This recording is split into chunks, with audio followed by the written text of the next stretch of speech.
72-75 শাসনামল, সে তো দারিদ্র্যের তীব্র কষাঘাতে জর্জরিত হওয়ার শাসনামল।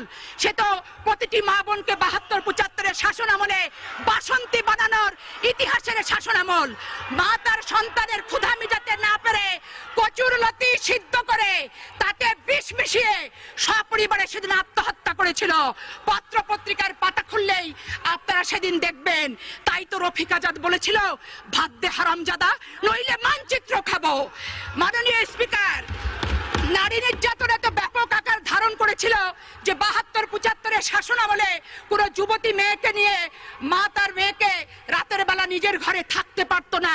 মুজিব বাহিনীর তাণ্ডবের অত্যাচারের অতিষ্ঠ হওয়ার কারণে রাত নামার সাথে সাথে মা তার যুবতী মেয়ের হাতটি ধরে জঙ্গলে আশ্রয় গ্রহণ করত। মাননীয় স্পিকার, শুধু এখানেই শেষ নয়, 1974 সালে শান্তি সেনের স্ত্রী অরুণা সেন, পুত্রবধূ রীনা সিনহা এবং হনুফাকে যেভাবে অত্যাচার করা হয়েছে, হালাখোকা চেঙ্গিস খানের বর্বরতাকে সেদিন ম্লান করে দেয়া হয়েছিল। যুবক ছেলেরা যাতে প্রতিবাদ করতে না পারে, রাতের বেলা রক্ষী বাহিনী দিয়ে বাড়িতে বাড়িতে তল্লাশি করা হয়েছে। রক্ষী বাহিনীরা যুবক ছেলেকে রাতের বেলা ধরে এনেছে, আর দিনের বেলা তাদের লাশ যেখানে সেখানে তাদের বাবা মা দেখতে পেয়েছে। আজকে কথায় কথায় যারা বলেন যে জিয়াউর রহমান নাকি বাংলাদেশে খুনিদের খুন করেছে, আজকে তাদের উদ্দেশ্যে বলতে চাই, 72-75 শাসনামল তৎকালীন পত্রপত্রিকা, বিদেশি বিশেষজ্ঞদের, জার্নালিস্টদের যদি মন্তব্য পড়েন, নিজের চেহারাটা আয়নায় আপনারাই সত্যিকার অর্থে দেখতে পাবেন যে 72-75 সালে কারা বাংলাদেশে খুনের রাজত্ব কায়েম করেছিল। মাননীয় স্পিকার, আজকে প্রশ্ন করতে চাই, 1974 সালে 16ই মার্চ জাসদের মিছিলে গুলি চালিয়ে সেদিন 50 জন জাসদ নেতাকে হত্যা করা হয়েছিল। শুধু তাই নয়, জাসদের অফিসে সেদিন আগুন ধরানো হয়েছিল, তাদের পত্রিকা গণকণ্ঠ সেদিন সিজ করা হয়েছিল।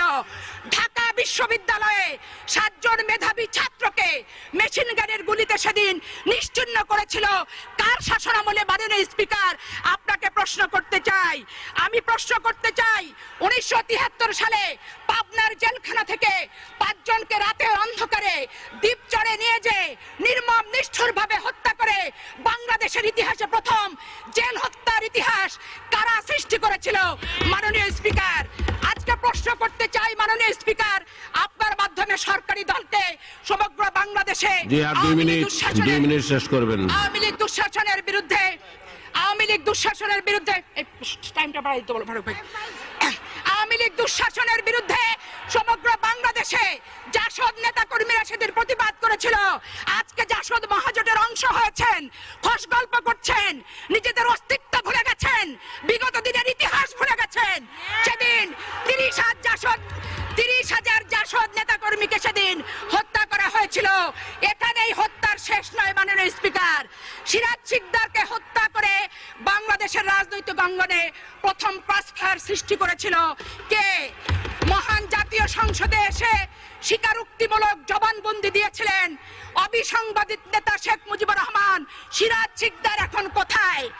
আজকে সরকারি দলকে প্রশ্ন করতে চাই, কথায় কথায় বলেন বাংলাদেশের প্রতিটি ঘরে ঘরে আপনারা আইনের শাসন চালু করবেন। আজকে মাননীয় স্পিকার, আপনার মাধ্যমে স্বরাষ্ট্রমন্ত্রীকে আমি জানতে চাই, সিরাজ শিকদার হত্যার বিচার বাংলাদেশে ওনারা কবে শুরু করবেন? এই কথাগুলি আমার কথা নয়, বিভিন্ন পত্রিকা থেকে প্রাপ্ত তথ্যের ভিত্তিতেই আমি তথ্যমূলকভাবে বক্তব্য উপস্থাপন করতে চাই। মাননীয় স্পিকার, 1974 সালের 13 ডিসেম্বর সময় শেষ হয়ে যাচ্ছে, শেষ করুন। শেখ মুজিবুর রহমান সাহেব বলেছিলেন, এতদিন অন্যেরা খাইছে, এখন খাইবো আমার লোক, কেউ কোনো কথা বললে লাল ঘোড়া দাবড়াইয়া দিমু। উনি আরো লিখেছিলেন, 17 মিনিটের আইন পাস, বাক স্বাধীনতার গলায় ফাঁস। 1975-এর 25শে জানুয়ারি 4র্থ সংশোধনী। 1973-74 অর্থ বছরে বাংলাদেশের শাসন কার্য পরিচালনা করার জন্য 2000 কোটি টাকার প্রয়োজন ছিল। বিদেশি দাতা দেশগুলো 3000 কোটি টাকা সেদিন দিয়েছিল। আজকে যারা বিএনপিকে দুর্নীতিবাজ বলেন, তাদের উদ্দেশ্যে বলতে চাই, বাসন্তীর ভাগের টাকাটাও সেদিন আওয়ামী লীগরা খেয়েছিল। সময় আগে বাড়ানো যাবে না, কারণ সময় বাড়ায় দেওয়া হয়েছে, অন্যদেরকে দিবেন।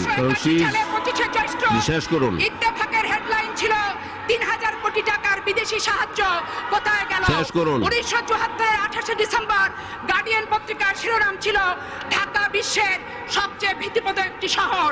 মাননীয় স্পিকার, 1374 সালে 18 ফেব্রুয়ারি গার্ডিয়ান শেষ করুন। পত্রিকার শিরোনাম ছিল বাংলাদেশ মুজিবের তৈরি একটি বিপর্যস্ত এলাকা। এই ছিল শেখ মুজিবের সোনার বাংলার ইতিহাস পত্রিকার ভাষায়। মাননীয় স্পিকার, 1974 22 সেপ্টেম্বর শেষ করুন। সানডে টাইমসে লেখা হয়েছিল বাংলাদেশ আজ দেউলিয়াত্বের পথে। 1973 সালে 5 জুলাই ইত্তেফাকের শেষ শিরোনাম করুন। ছিল ধন্যবাদ দেন আবার। প্রীতির মহামারী। মাননীয় স্পিকার, এটা 1974 সংযুক্ত চেয়ার বাড়ানো যাবে না। সেদিন জি, ধন্যবাদ মাননীয় সদস্য। শিরোনাম ছিল আপনাকে ধন্যবাদ। এখন